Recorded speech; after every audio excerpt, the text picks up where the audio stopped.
বৃষ্টির দিনের অলস দুপুরে কিংবা শরীরের ক্লান্তি দূর করতে এক বাটি গরম গরম নরম পাতলা খিচুড়ির কোনো তুলনাই হয় না। পাঁচমেশালি ডাল, মুরগির মাংস আর কিছু সবজির এই কম্বিনেশনটা শুধু স্বাদে ভরপুর তাই নয়, এটি স্বাস্থ্যের জন্য দারুণ উপকারী। একে বলা যেতে পারে একটা কমপ্লিট মিল, যেখানে প্রোটিন, কার্বোহাইড্রেট আর ফাইবারের এক চমৎকার ভারসাম্য রয়েছে। Hello everyone, welcome to back my another new recipe blog. Mummy and কৃতি স্ট্রিট চ্যানেলে সবাইকে অসংখ্য ধন্যবাদ। আসলে খাবার কেবল ক্ষুধা মেটানোর মাধ্যম নয়, খাবার হলো ভালোবাসার বহিঃপ্রকাশ। এই যে সবজি আর ডালের নিখুঁত মিশেলে খিচুড়িটা তৈরি হচ্ছে, এর ঘ্রাণেই কিন্তু অনেক পুরনো দিনের স্মৃতি মনে পড়ে যায়। অনেক সময় ব্যস্ততার কারণে আমরা নিজের স্বাস্থ্যের যত্ন নিতে ভুলে যাই, কিন্তু এই একটি পদে শরীরের প্রয়োজনীয় পুষ্টির অভাব খুব সুন্দরভাবে পূরণ করা সম্ভব। দেখিয়ে দিলাম।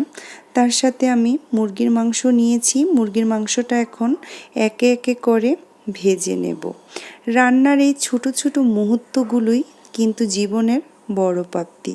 যখন ধোয়া ওঠা খিচুড়ির উপর এক চামচ ঘি ছড়িয়ে দেওয়া হয়, তখন সেই ঘ্রাণ আর স্বাদ মিলে মনে হয় এক টুকরো শান্তি। সাথে যদি থাকে একটু আচার, বেগুন ভাজা, তাহলে তার কোনো কথাই নেই। কিন্তু আজকে আমি আচার ছিল বাসায়, কিন্তু এভাবেই সবাই খেয়েছি। খিচুড়িটা এত পছন্দ করেছে আমার বাচ্চারা এবং হাজব্যান্ড। আসলে যখন কোনো রান্না করে পরিবারের মানুষ তৃপ্তি পুরে খায়, তখন আসলে অনেক ভালো লাগে।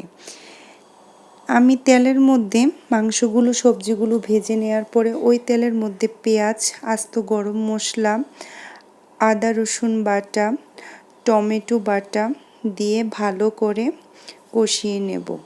আমার এই পর্যায়ে আমার মোবাইলটা একটু ডিস্টার্ব করতেছিল, তাই আমি অবশ্যই সবার কাছে এটার জন্য ক্ষমা চেয়ে নিচ্ছি।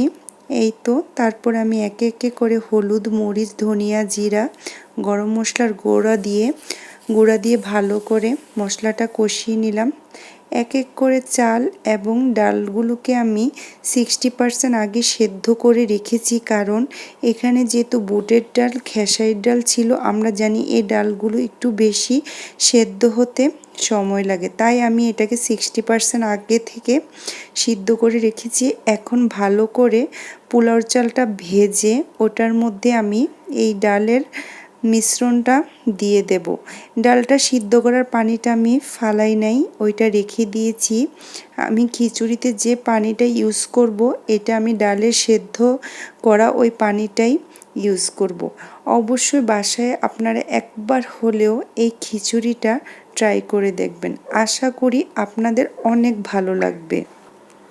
এ পর্যায়ে আমি একটু ভালো করে কষিয়ে নিলাম। এখন আমি সবজিগুলো দিয়ে দিলাম। সবজির মধ্যে শুধু আমি আলু, বরবটি আর টমেটো ইউজ করেছি। ওই দিন আমার বাসায় তেমন কোনো সবজি ছিল না। এখন আমি যে চিকেনের পিসগুলো ভেজে রেখেছিলাম, ওইটা এভাবে দিয়ে দিচ্ছি খিচুড়ির মধ্যে। এখন ভালো করে আমি আরেকটা কড়াইয়ে সরিষার তেল গরম করে তার মধ্যে পেঁয়াজ কুচি, রসুন কুচি, শুকনো মরিচ, তারপর পাঁচফোড়ন ভালো করে ভেজে খিচুড়ির মধ্যে দিয়ে দিলাম। শেষ পর্যায়ে আমি এখানে কিছু কাঁচামরিচ অ্যাড করে দিলাম। আশা করি আজকের ভিডিওটি আপনাদের ভালো লাগবে। ভালো অবশ্যই লাইক, কমেন্ট, শেয়ার, সাবস্ক্রাইব করে পাশে থাকবেন।